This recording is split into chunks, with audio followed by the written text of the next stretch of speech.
What's going on, everyone? I'm just a typical, average American here today to react and learn about Canadian news because as an American, I never get to hear about Canadian news here in the United States from any of our news or media. So today, I'd like to take some time to learn about the current news and events happening in Canada right now that I otherwise would never get to hear about. So, with that being said, let's take a look, starting with MPs vote to probe how a father and son linked to a terror plot got to Canada. There is a terror plot in Canada? Well, apparently it got discovered or foiled or in some way. I did not ever hear about this one. MPs. So in Canada, that's a member of parliament. I gotta brush up on my Canadian government here. So the members of the Canadian government are voting on whether they should probe into this father and son who got linked to a terror plot? What is going on here? Federal government is compiling a timeline of events. Father and son, this is a very strange story. It sounds really, really important too, which I'm kind of disturbed I've never heard of it before.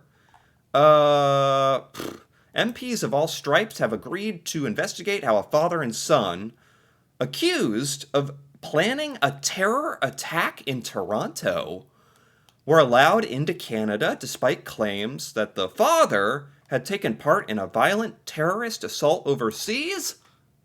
What? This is just disturbing, isn't it? Really? This is an interesting one. So, well, thank goodness, for first and foremost, thank goodness they were able to discover that this father and son were planning a terror attack in Toronto. How scary is that? Or at least they're accused of it.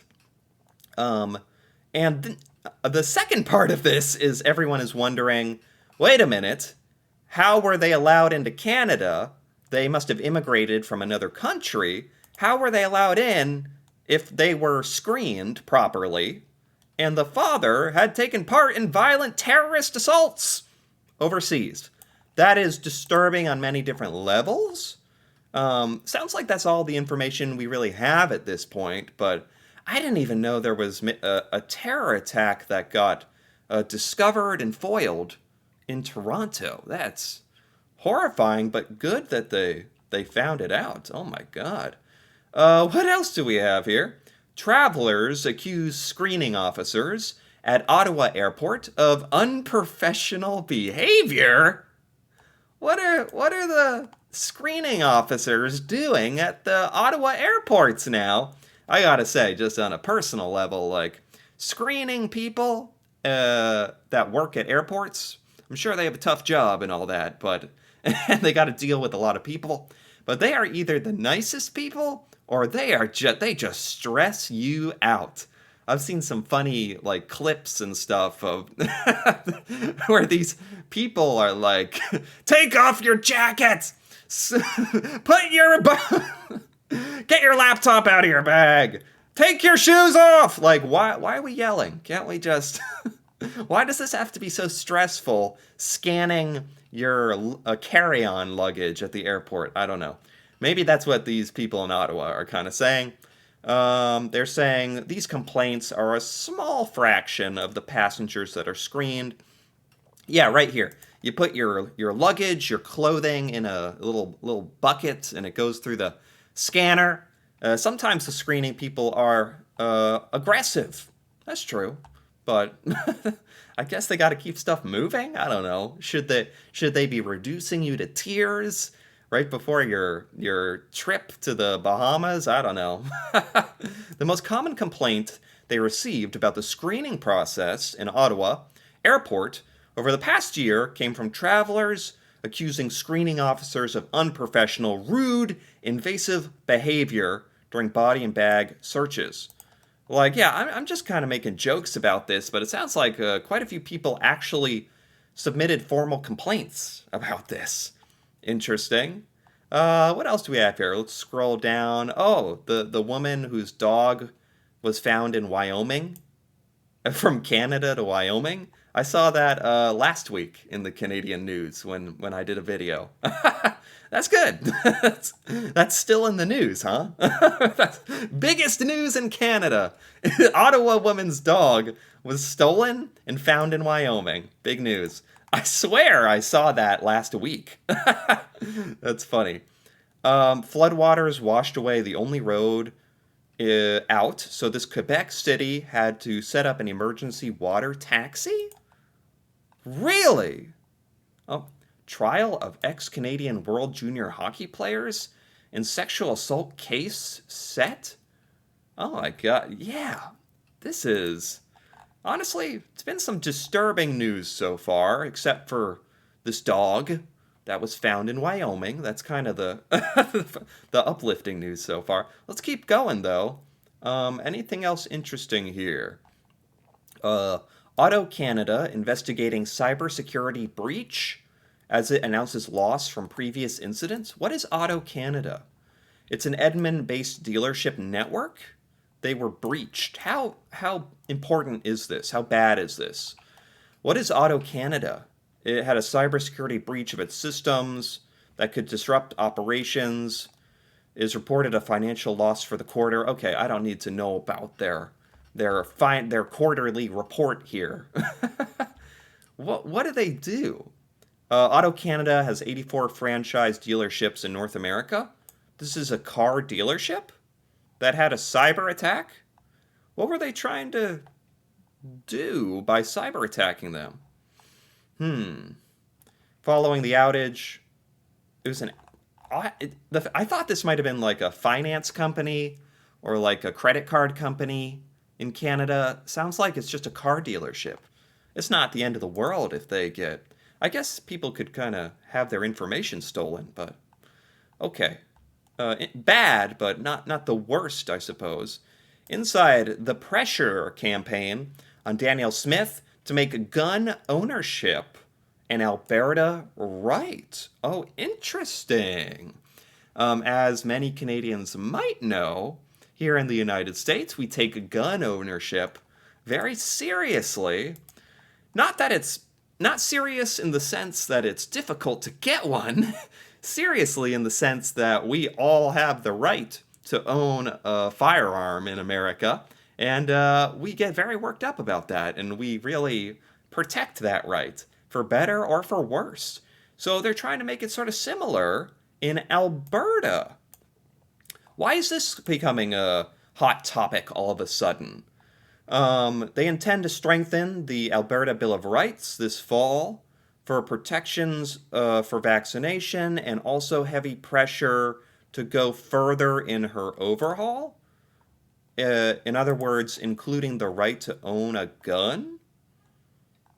This is just an Alberta thing, huh? Well, to be honest, I don't even understand how gun ownership works in Canada in general. I might have to do a video about that, honestly.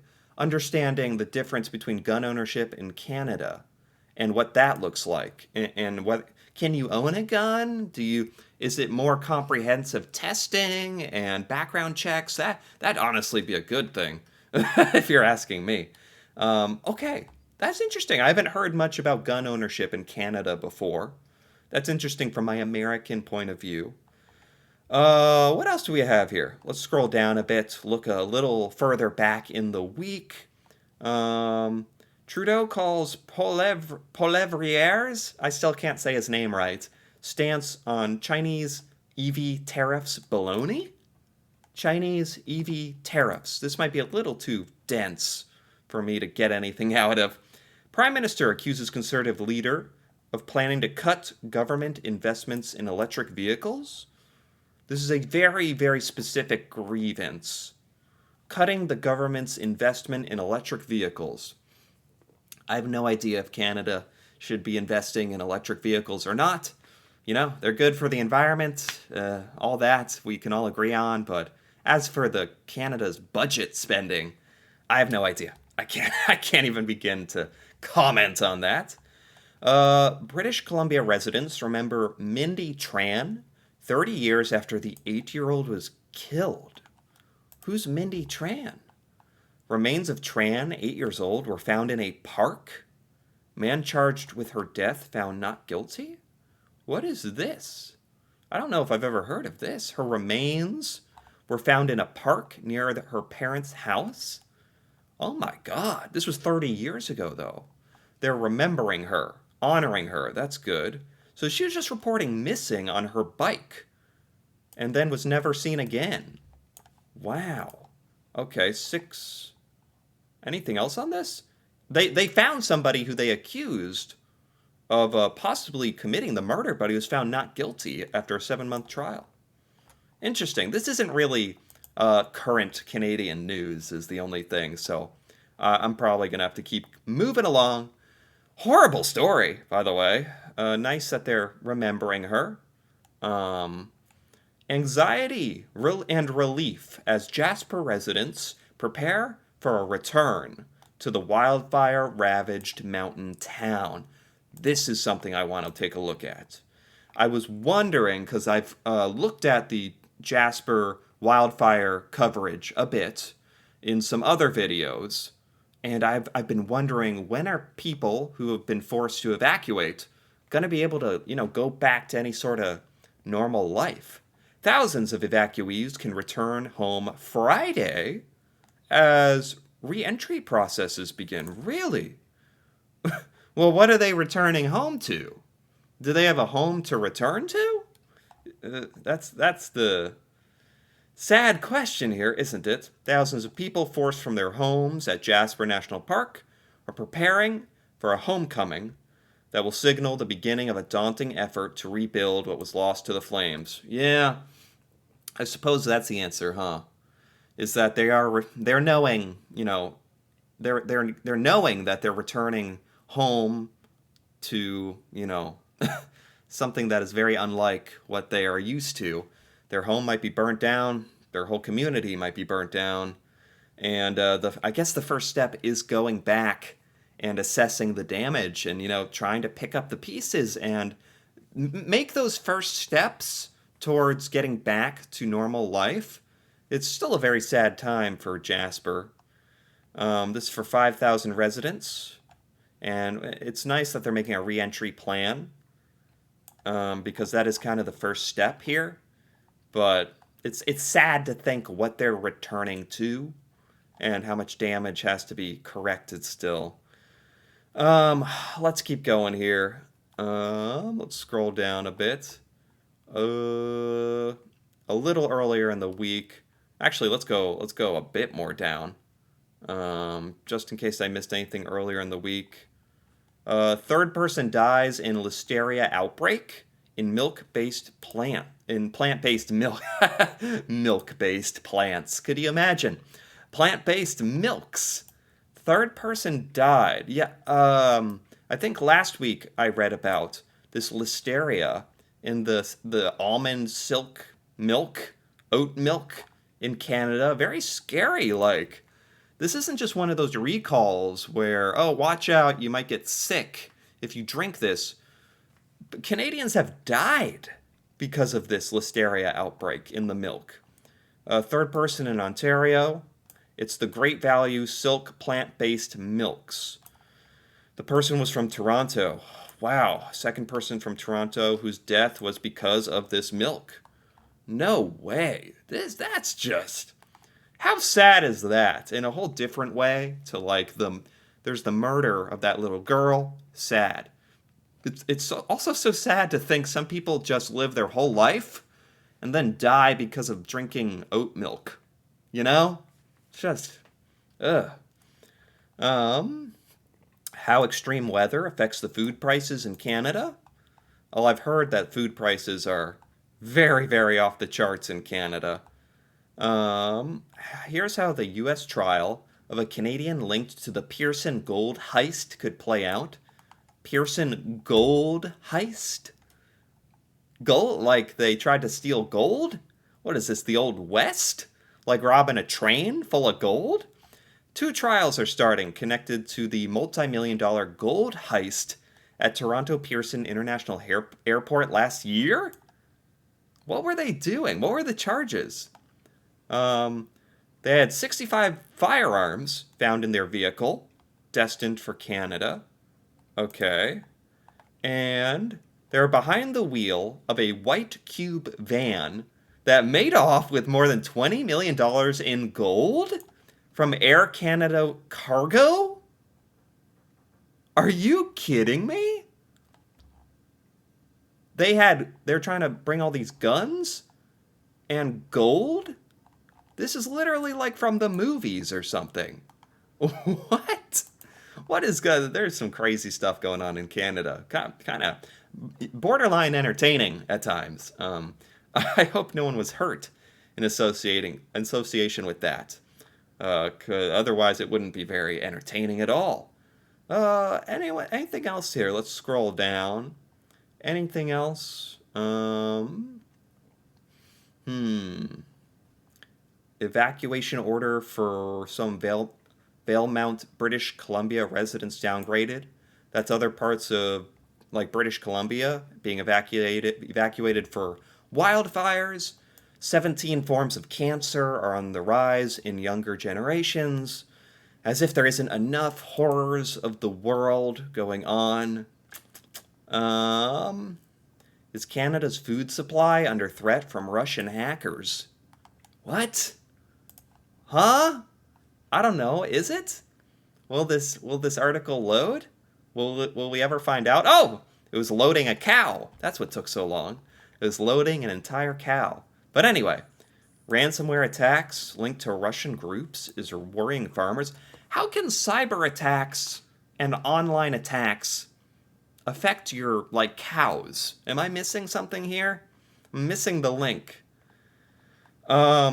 Technology allows you to manage the cattle. So they're attacking the technology that allows farmers to manage their businesses and farms.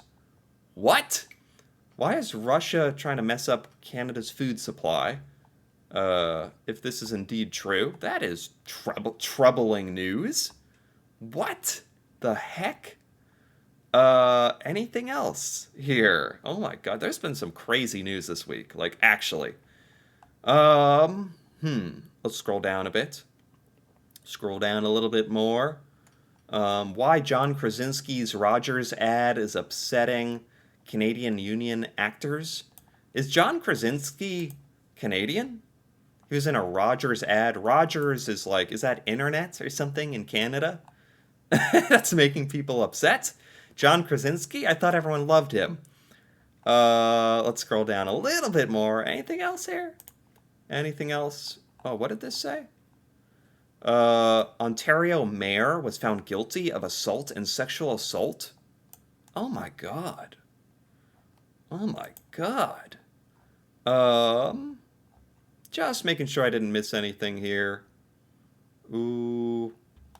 Much of Alberta overcame a long-term severe drought. Really? Has Alberta been struggling? I didn't even know there was a drought in Alberta. Alberta's dry winter conditions saw a turnaround. Okay, we've been dry for years. Oh, this could talk about hurting Canada's food supply. A huge drought in Alberta could do that, right? More contamination of the oat milk. Anything else here? Paris bids adieu. Ah, yes, the Olympics just came to an end. I'm actually going to do a whole dedicated video to checking out how Canada did in the Olympics, because I have no idea. Here in America, we just focus on ourselves and our Olympic results, so I'm going to check that out another time, actually. So I think with that, that's a pretty good place to end. This was a rather fascinating week in Canadian news. A lot of very different stories and headlines that, again, I haven't heard about any of this stuff. And it was nice to also get a little update on the Jasper wildfire as well. So I enjoyed learning about this week. I feel much more informed. So anyway, if you enjoyed this as well, feel free to give this video a like or leave a comment with your thoughts on any of this Canadian news or any other Canadian news that I may have missed this week that is important. That'd be great to hear about. And if you're interested in more videos like this, me reacting to Canada and Canadian culture, feel free to subscribe for more. And until then, thanks for watching, and see you next time.